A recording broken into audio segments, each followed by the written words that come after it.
కూటమి ప్రభుత్వం చేపట్టిన ఎస్సీ కులాల వర్గీకరణతో వెనుకబడిన తరగతులకు జాతులకు ఎంతో మేలు కలుగుతుందని పార్వతీపురం ఎమ్మెల్యే బోనెల విజయచంద్ర అన్నారు. పార్వతీపురం మన్యం జిల్లా కేంద్రంలోని తన క్యాంప్ కార్యాలయంలో మీడియా సమావేశాన్ని నిర్వహించారు. ఈ సందర్భంగా ఆయన మాట్లాడుతూ ఎస్సీ వర్గీకరణతో ఉప కులాలకు ఎంతో మేలు జరుగుతుందని అన్నారు. ఎన్నో ఏళ్లుగా దళితులు ఎదురు చూస్తున్న ఈ వర్గీకరణ వలన రానున్న రోజుల్లో ఎస్సీల్లో ఉన్న అన్ని ఉపకులాల్లో ఉద్యోగ అవకాశాలు ఉంటాయని తెలిపారు.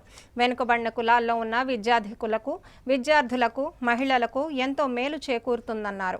ఎన్నికల్లో ఇచ్చిన హామీ మేరకు దీన్ని చట్టరూపంలో తీసుకువచ్చి చట్టబద్ధం చేయడం ముఖ్యమంత్రి చంద్రబాబు నాయుడుకు ఎస్సీల పట్ల ఉన్న అభిమానం, ప్రేమ వ్యక్తమవుతున్నాయని తెలిపారు. ఈ కార్యక్రమంలో టీడీపీ నాయకులు, కార్యకర్తలు పాల్గొన్నారు.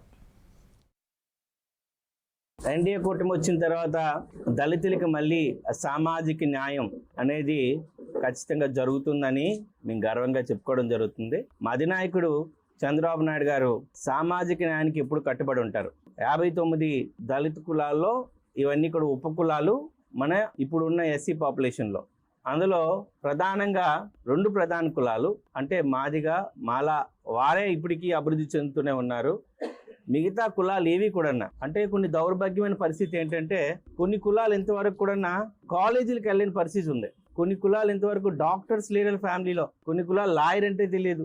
అవన్నీ పక్కన పెడదాం. ఇంకా కొన్ని కులాల్లో టీచరు ఉద్యోగం చేస్తున్న, గవర్నమెంట్ ఉద్యోగం చేస్తున్న కులాలు కూడా ఉన్నాయనంటే అది సామాజిక న్యాయం ఎక్కడ జరుగుతుందనే విషయాన్ని మీ అందరికీ గుర్తించాల్సిన అవసరం ఉంది. అందుకే ఎన్నికల్లో ఇచ్చిన హామీ ప్రకారం ఎస్సీలో ఉన్న ప్రతి కులానికి అవకాశం ఇవ్వాలి అనే ఉద్దేశంతోనే ఎస్సీ వర్గీకరణ జరిగింది. మీ అందరికీ తెలిసిందే.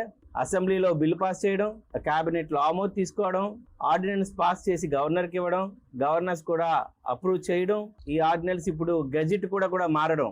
అంటే రేపు రాబోతున్న ప్రతి ఉద్యోగంలో ఇంతవరకు అవకాశం పొందలేని ఎస్సీ కులాలు కూడా అవకాశాన్ని పొందుతాయని గర్వంగా చెప్తున్నాను. ప్రతి ఒక్కరికి సమానంగా అవకాశం ఇచ్చే ఆలోచన చంద్రబాబు నాయుడు గారిది.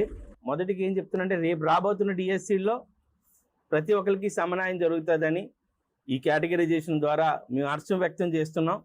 మేమందరం కలిసే ఉంటాం.